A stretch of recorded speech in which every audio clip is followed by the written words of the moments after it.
നമസ്കാരം. പ്രധാന വാർത്തകൾ.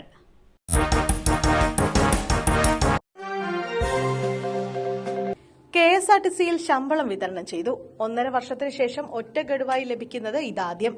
പ്രതിഷേധങ്ങൾ ശക്തമാകുന്നതിനിടയിൽ KSRTCയിൽ ശമ്പളം വിതരണം ചെയ്തു. ഒറ്റ ഗഡുവായാണ് ഇത്തവണ ശമ്പളം നൽകിയത്. അതേസമയം ഓണം ആനുകൂല്യങ്ങളുടെ കാര്യത്തിൽ തീരുമാനമായിട്ടില്ല. 30 കോടി രൂപ സർക്കാർ വിഹിതവും 44.52 കോടി രൂപ KSRTCയുടെ വരുമാനത്തിൽ നിന്നെടുത്ത തുകയും ചേർത്താണ് ശമ്പളം നൽകിയത്. മുഴുവൻ ജീവനക്കാർക്കും ഇന്ന് തന്നെ ശമ്പളം എത്തിക്കാനാണ് നീക്കം. 1.5 വർഷത്തിനു ശേഷം ഇതാദ്യമായാണ് KSRTC ഒറ്റ ഗഡുവായി ശമ്പളം നൽകുന്നത്. ഓണ ആനുകൂല്യം നൽകാൻ ധനവകുപ്പ് പണം അനുവദിക്കണമെന്നും അല്ലാത്തപക്ഷം പണിമുടക്കി തന്നെ പ്രതിഷേധത്തിലേക്ക് കടക്കാനാണ് തീരുമാനമെന്നും സംഘടനകൾ വ്യക്തമാക്കി.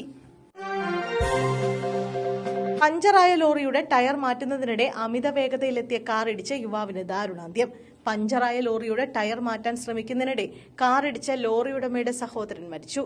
വൈക്കം തലയാരം കുമ്മൻകോട്ട് ലതീഷ് ബാബുവാണ് മരിച്ചത്. ഇന്നലെ രാത്രി 12 മണിയോടെ തൃപ്പൂണിത്തറ വൈക്കം റോഡിൽ ഹിൽ പാലസ് പോലീസ് സ്റ്റേഷനോടടുത്തായിരുന്നു അപകടം. സംഭവത്തിൽ കാർ ഓടിച്ച ഉദയംപേരൂർ സ്വദേശി വിനോദിനെ ഹിൽ പാലസ് പോലീസ് കസ്റ്റഡിയിലെടുത്തു. ടോറസ് ലോറിയുടെ ടയർ പഞ്ചറായതിനെ തുടർന്ന് ടയർ മാറ്റാൻ ലിവറുമായി എത്തിയതായിരുന്നു ലതീഷ്. ടയർ മാറ്റാനുള്ള ശ്രമത്തിനിടെ അമിത വേഗതയിലെത്തിയ കാർ ഇടിക്കുകയായിരുന്നു.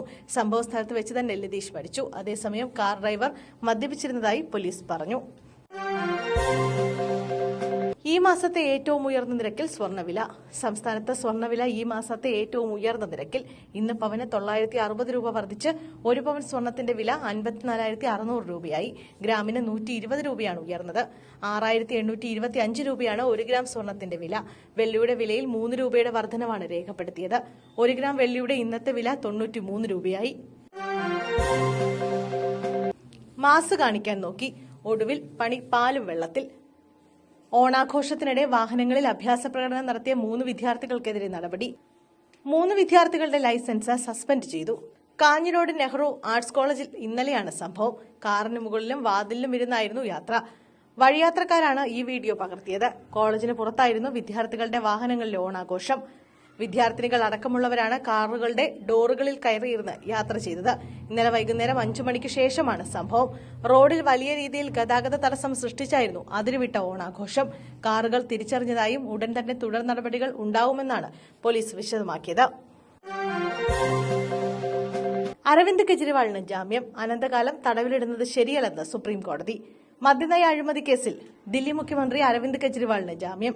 CBI രജിസ്റ്റർ ചെയ്ത കേസിലാണ് ജാമ്യം. 3 കാര്യങ്ങളാണ് പരിശോധിച്ചതെന്ന് കോടതി വ്യക്തമാക്കി. അറസ്റ്റ് നടപടി നിയമവിരുദ്ധമാണോ, സ്ഥിരം ജാമ്യം അനുവദിക്കണോ, കസ്റ്റഡിയിലുള്ള ആളെ അറസ്റ്റ് ചെയ്യാമോ എന്നിങ്ങനെ. ജസ്റ്റിസ് സൂര്യകാന്താണ് ആദ്യ വിധി പറഞ്ഞത്. കെജ്രിവാളിന് ജാമ്യം നൽകി. അനന്തകാലം തടവിലിടുന്നത് ശരിയല്ല, വിചാരണ പെട്ടെന്ന് പൂർത്തിയാക്കാനിടയില്ലെന്നും ഉത്തരവിൽ വിലയിരുത്തി. നുണയ്ക്കും ഗൂഢാലോചനയ്ക്കുമെതിരെ സത്യം വിജയം കണ്ടെന്ന് ആം ആദ്മി പാർട്ടി നേതാവ് മനീഷ് സിസോദിയ പ്രതികരിച്ചു.